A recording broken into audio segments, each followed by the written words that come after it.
ये हमारा भारतीय योग दर्शन है। भारतीय योग दर्शन का मतलब है, योग का मतलब है प्लस आत्म साक्षात्कार। पातंजलि योग दर्शन आप उठा के देख लो, उसमें रोग शब्द नहीं मिलेगा। वो तो मनुष्य के क्रियात्मक विकास की बात करता है। ऋषि ने दूसरे सूत्र में कहा है, चित्त की वृत्तियों का निरोध ही योग है।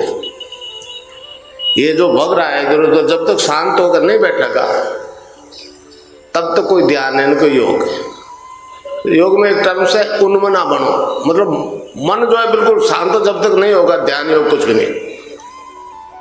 भगवान कृष्ण ने भी गीता में कहा ना, सब धर्मों को छोड़ के मेरी शरण में आ जा, मैं तुझे सब पापों से मुक्त कर दूंगा। तो ये हमारा दर्शन जो है एक ऐसा अजीब दर्शन है जो जीवन की सभी समस्याओं का अंत करता है। नाम जप और ध्यान दो तरह की प्रक्रिया है हमारे इस दर्शन में। हमारा योग दर्शन कहता है जो ब्रह्मांड में है वो सारा पिंड में है, जो पिंड में है वही ब्रह्मांड में है। जब सारा ही ब्रह्मांड आपके अंदर है तो आपको जो कुछ मिलेगा आपके अंदर से मिलेगा, समझे। बाहर से आपको किसी से उम्मीद नहीं करनी चाहिए। मैंने कभी नहीं कहा कि मैं रोग खत्म करता हूं। मैं तो एक मंत्र दीक्षा देता हूं ईश्वर के नाम जप की, उससे साधक की कुंडलिनी जाग जाती है। वो कुंडलिनी जो योग करवाती है, जागृत कुंडलिनी साधक का मन प्राण बुद्धि और शरीर अपने बस में कर लेती है, वही योग करवाती है जिसकी उसको जरूरत है। जो सिस्टम प्रॉपर्ली फंक्शन नहीं कर रहा है उसको स्टिमुलेट करती है, टोन अप करती है, और जब तक वो पूर्ण रूप से स्वस्थ नहीं हो जाता तब तक वो क्रिया चलती है, समझे।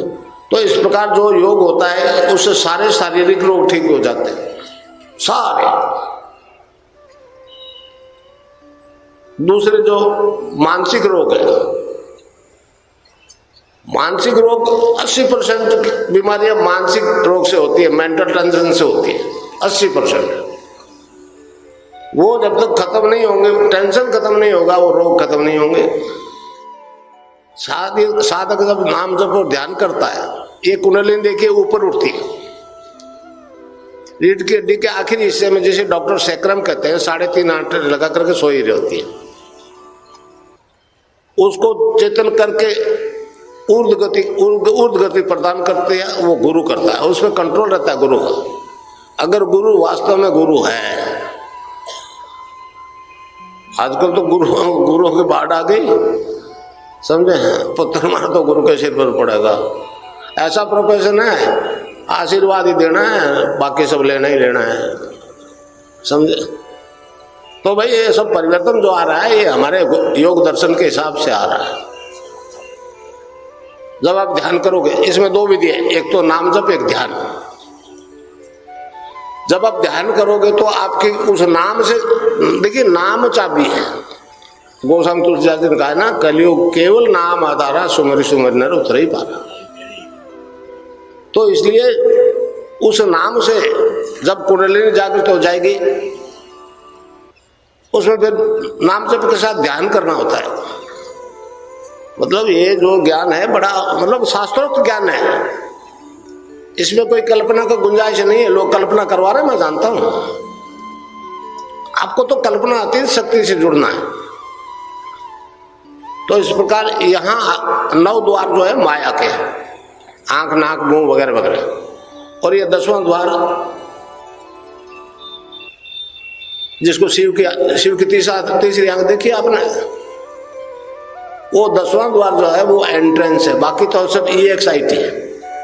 तो ये जब तक नहीं खुलेगा, तीसरा नेत्र जब तक नहीं खुलेगा, कोई योग है नहीं, ध्यान है। ये काम केवल गुरु ही कर सकता है। नानक देव जी ने साफ कहा है कि गुरु ही इस द्वार को खोल सकता है, और ये नहीं खुला तो आप अंदर नहीं जा सकते। तो सारा कुछ अंदर है, फिर उससे आपका इंट्रोडक्शन नहीं हो सकता। इसलिए यहां ध्यान करो, चित्त की वृत्तियों का निरोध ही हो गया।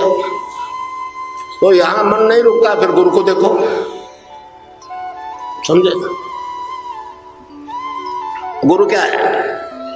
गुरु तो अकस्मात गुरु है, ये शरीर थोड़ा गुरु है, ये तो कल मरेगा। वो गुरु तो आपके अंदर बैठा है, सबके अंदर बैठा है।